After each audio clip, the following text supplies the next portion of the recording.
ನಮಸ್ಕಾರ ಸ್ನೇಹಿತರೆ, ನಮ್ಮದು ಶ್ರೀ ಸಪ್ತಗಿರಿ ಮನೆ ಮದ್ದು ಚಾನಲ್ ಇದೆ. ಅದ್ರ ಮುಖಾಂತರ ಅನೇಕ ರೀತಿಯ ಎಪಿಸೋಡನ್ನು ಕೊಡ್ತಾಯಿದ್ದೀವಿ. ಪ್ರಕೃತಿ ಪ್ರಕೃತಿ ಪ್ರಕೃತಿ ಈ ಪ್ರಕೃತಿ ನಮ್ಮದವ್ರು ಯಾರು ಕಟ್ಟಿಲ್ಲ. ಪ್ರಕೃತಿಯಲ್ಲಿ ಬರುವಂತಹ ಎಲ್ಲ ರೀತಿಯ ಗಿಡ ಮರ ಬಳ್ಳಿಗಳು ಗಡ್ಡೆ ಗೆಣಸುಗಳು ನಾವು ಸೇವನೆ ಮಾಡೋದ್ರಿಂದ ನಮಗೆ ಯಾವುದೇ ರೀತಿ ಕಾಯಿಲೆಗಳು ಬರಲ್ಲ. ಅದನ್ನು ಬಿಟ್ಟು ರಾಸಾಯನಿಕ ಸೇವನೆ ಮಾಡಿ ನಾವು ಅನೇಕ ರೀತಿಯ ಕಾಯಿಲೆಯನ್ನು ತರಿಸ್ಕೊತಾ ಇದ್ದೀವಿ. ಸ್ನೇಹಿತರೆ, ಇದು ನುಗ್ಗೆ ಮರ, ಮೋರಿಂಗಾ ನಿಗ್ರಹ ಅಂತಾರೆ. ಈ ನುಗ್ಗೆ ಮರ ನಮಗೆ ಮಲ್ಟಿಪಲ್ ಎಲ್ಲ ರೀತಿಯ ಔಷಧಿಯನ್ನು ಕೊಡುವಂತಹ ಶಕ್ತಿ ಈ ನುಗ್ಗೆ ಮರಕ್ಕಿದೆ. ನೋಡಿ ಸ್ನೇಹಿತರೆ,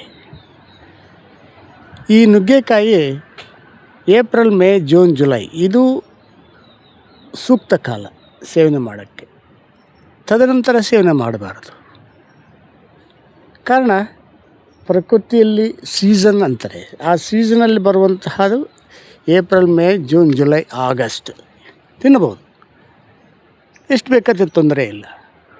ಮತ್ತೆ ತಿಂದಂದರೆ ಅದು ವಿಷವಾಗಿ ಪರಿವರ್ತನೆ ಆಗುತ್ತೆ ಸ್ನೇಹಿತರೆ.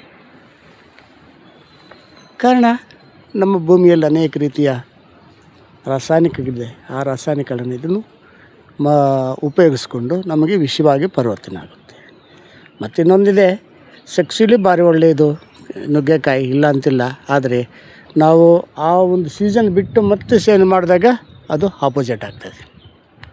ಆದ್ದರಿಂದ ನುಗ್ಗೆಕಾಯಿನ 5 months ಎಷ್ಟು ಬೇಕಾದರೂ ತಿನ್ನಬಹುದು, ಮತ್ತು ಅದನ್ನು ನಿಲ್ಲಿಸ್ಬೇಕು. ಅದೇ ಸೊಪ್ಪಿದೆಯಲ್ಲ, ಈ ಸೊಪ್ಪು ಯಾವಾಗ ಬೇಕಾದರೂ ನಾವು ಸೇವನೆ ಮಾಡ್ಬೋದು.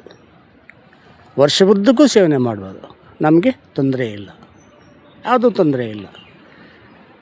ಈ ಒಂದು ಸೊಪ್ಪಲ್ಲಿ FE ಜಾಸ್ತಿ ಇದೆ, ವಿಟಮಿನ್ಸ್ ಇದೆ, ಮಿನರಲ್ಸ್ ಇದೆ, ಕ್ಯಾಲ್ಸಿಯಂ ರಿಚ್ ಇದೆ, ಮತ್ತು ಆಂಟಿ ಆಕ್ಸಿಡೆಂಟ್.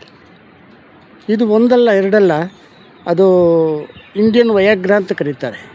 ಎಷ್ಟೋ ಜನರು ಇಂಡಿಯನ್ ವಯಾಗ್ರ ಅಂತ ಕರೀತಾರೆ. ಇಂಡಿಯಾದಲ್ಲಿ ಇದನ್ನು ನಮ್ಮ ಭಾರತ ದೇಶದಲ್ಲಿ ಬೆಳೆದು ಬೇರೆ ಬೇರೆ ದೇಶಕ್ಕೆಲ್ಲ ಎಕ್ಸ್ಪೋರ್ಟ್ ಮಾಡ್ತಾಯಿದ್ದಾರೆ ಈ ಒಂದು ಚೂರ್ಣವನ್ನು. ಅದು ಬಹಳ ಉಪಯೋಗ ಬರ್ತದೆ. ಪ್ರತಿಯೊಬ್ಬರು ಇನ್ನು ಸೇವನೆ ಮಾಡಬೇಕು. ಆ ಪೌಡ್ರ್ ಸ್ವಲ್ಪ ರೇಟ್ ಜಾಸ್ತಿ ಇರ್ಬೋದು, ಆದರೆ ಸೊಪ್ಪು ಯಾವ ಬೇಕಾದರೂ ಜ್ಯೂಸ್ ಮಾಡ್ಕೋಬೋದು, ಪಲ್ಯ ಮಾಡ್ಕೋಬೋದು, ನಾನಾ ರೀತಿ ಇದರಲ್ಲಿ ಮಾಡಿಕೊಂಡು ಸೇವನೆ ಮಾಡೋದ್ರಿಂದ ನಮಗೆಷ್ಟು ಒಳ್ಳೆಯದಾಗುತ್ತೆ ಸ್ನೇಹಿತರೆ. ಆದ್ದರಿಂದ ಈ ನುಗ್ಗೆ ಸೊಪ್ಪನ್ನು ಆಗಾಗ, ಅಂದರೆ ವರ್ಷದುದ್ದಕ್ಕೂ ಸೇವನೆ ಮಾಡ್ತಾ ಬನ್ನಿ. ಆಗಾಗ ಸ್ವಲ್ಪ ಉಷ್ಣತೆ ಜಾಸ್ತಿ ಆಗುತ್ತೆ. ಆದರೆ ಆ ಉಷ್ಣತೆಯನ್ನು ಕಡಿಮೆ ಮಾಡ್ಕೊಳ್ಳೋಕ್ಕೆ ಎಳೆನೀರು ಮತ್ತು ಈ ಜೀರಿಗೆ ನೀರು, ಅಂದರೆ ಬಾಟಲನ್ನು ನಾವು ಸ್ವಂತ ಮಾಡ್ಕೋಬೇಕು. ಇದು ಸೇವನೆ ಮಾಡೋದ್ರಿಂದ ಆ ಒಂದು ಉಷ್ಣತೆಯನ್ನು ಕಡಿಮೆ ಆಗುತ್ತೆ ಸ್ನೇಹಿತರೆ. ಮುಂದಿನ ಎಪಿಸೋಡಲ್ಲಿ ಇದರಲ್ಲಿ ಇನ್ನೂ ಎಷ್ಟು ಬೇಕಾದರೂ ಒಂದು 30-40 ಎಪಿಸೋಡನ್ನು ಮಾಡ್ಬೋದು ನುಗ್ಗೆ ಮರದಲ್ಲಿ ತಿಳಿಸ್ಕೊಡಾಗುತ್ತೆ. ಇದನ್ನು ನೋಡಿ, ಲೈಕ್ ಮಾಡಿ, ಶೇರ್ ಮಾಡಿ, ಸಬ್ಸ್ಕ್ರೈಬ್ ಮಾಡಿ. ಎಲ್ರಿಗೂ ನೋಡಲಿ, ಎಲ್ಲರೂ ಪ್ರತಿಯೊಬ್ಬರು ಅವ್ರ ಮನೆಗೆ ಅವರ ಡಾಕ್ಟರ್. ನಮಸ್ಕಾರ ಸ್ನೇಹಿತರೆ.